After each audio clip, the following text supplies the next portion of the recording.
a été ravi de reprendre l'école, de revoir ses copains, ses institutrices. Donc les nouveaux locaux, ben, ça il va les découvrir en fait. Hein. Ils les ont vus en travaux l'année dernière, donc voilà quoi. Non, il est ravi.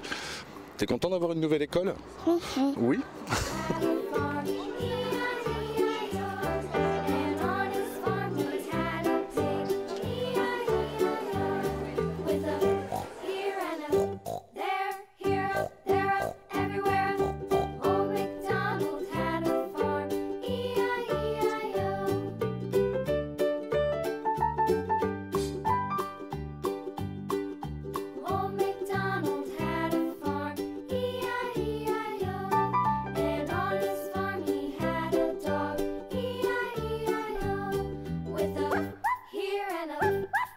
Vous êtes prêts pour l'école? Oui. Vous avez passé de bonnes vacances? Oui. Le nouveau maire, c'est moi-même, Rodrigue Desmet. Et donc j'ai mes adjoints avec Thibaut Tellier, qui est à l'éducation. Et donc voilà, donc aujourd'hui on fait le tour de toutes les écoles pour voir un peu comment ça se passe et si vous avez passé une bonne rentrée. Donc voilà. Donc maintenant vous avez un nouveau maire à Aronc. Et je remercie votre directeur et votre enseignant qui nous accueillent aujourd'hui. Avec plaisir. Voilà, donc c'est un petit tour pour voir si tout se passe bien. Et tout au long de l'année on vous suivra.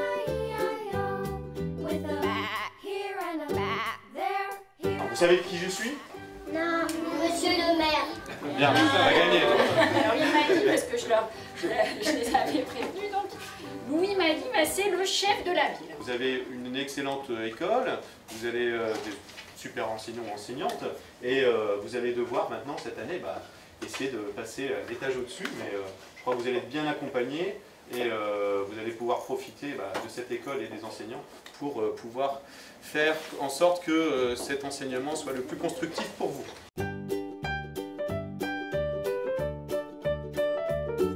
Une chanson que tout le monde connaît, j'espère, et c'est une chanson donc qui montre que nous sommes dans une école républicaine.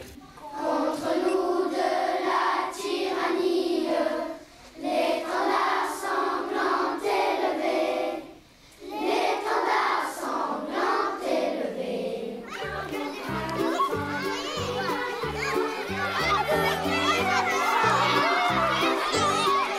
Je suis très heureux de faire cette rentrée en compagnie de Monsieur Tellier et de le faire dans cette école Kergomar qui a été rénovée et en même temps a subi une extension de 2 classes plus une salle de motricité. Cette extension, jusqu'au dernier moment, on a eu des frayeurs, mais on peut voir que c'est une belle réalisation. On a réorganisé un petit peu les entrées de nos parcs et on a réanimé un petit peu ce parc avec une superbe entrée qui est maintenant à l'opposé de ce qu'il était avant.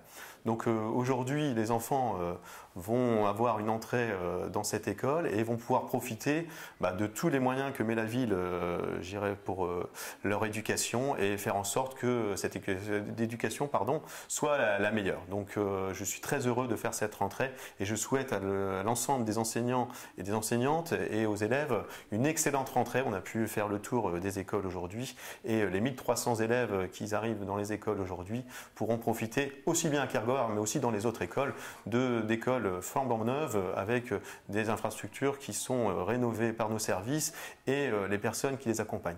Et je tiens à saluer aussi toutes les personnes qui ont travaillé sur ces chantiers parce que, comme je vous le disais tout à l'heure, c'est des chantiers qui ont été jusqu'au vendredi, voire au samedi, juste avant leur rentrée. Et tout ce personnel s'est mis en action pour pouvoir faire cette rentrée de la meilleure des façons et accueillir les enfants ce lundi matin. Nous avions pris un engagement lors des élections municipales, c'était de revisiter l'ensemble de notre patrimoine éducatif. Ce que nous sommes en train de faire, puisque nous avons régulièrement des écoles qui sont en chantier, ce qui suppose effectivement parfois quelques petits soucis d'organisation, mais l'essentiel est ailleurs. L'essentiel, c'est que effectivement, nous avons aujourd'hui revisité un certain nombre d'établissements. On le voit ici évidemment de manière, j'allais dire, éloquente à Kergomar. Et donc à la fin du mandat, eh bien, nous aurons rempli notre engagement, à savoir que toutes les écoles roncoises auront été modernisées,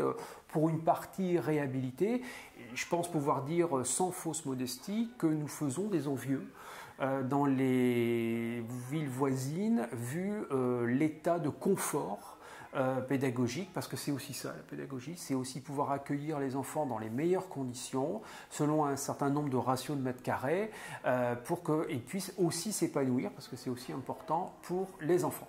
Tout est écrit, hein, jusque 2020, c'est proche, hein, mais les écoles sont à rénover. Il y a des rénovations qui sont prévues dès cette année. Et je salue aussi l'équipe enseignante de Neruda qui va subir je dirais, quelques transformations et quelques déménagements. Et j'aurai l'occasion d'échanger avec la nouvelle directrice tout à l'heure sur ce projet sur Neruda pour renouveler Neruda.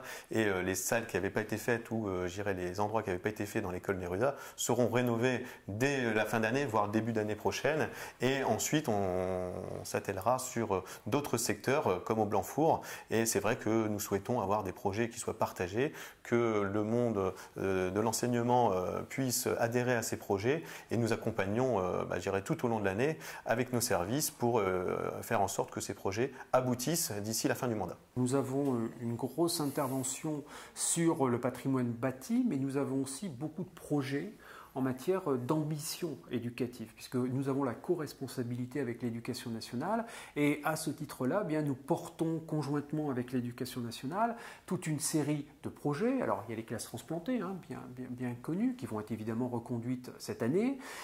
Il y a aussi toute une série d'initiatives culturelles qui seront prises, notamment grâce à l'exposition lors des Journées du patrimoine, puisque j'ai souhaité que les classes puissent visiter cette belle exposition qui est en cours de préparation et qui porte justement sur citoyenneté et jeunesse, ce qui n'est pas rien.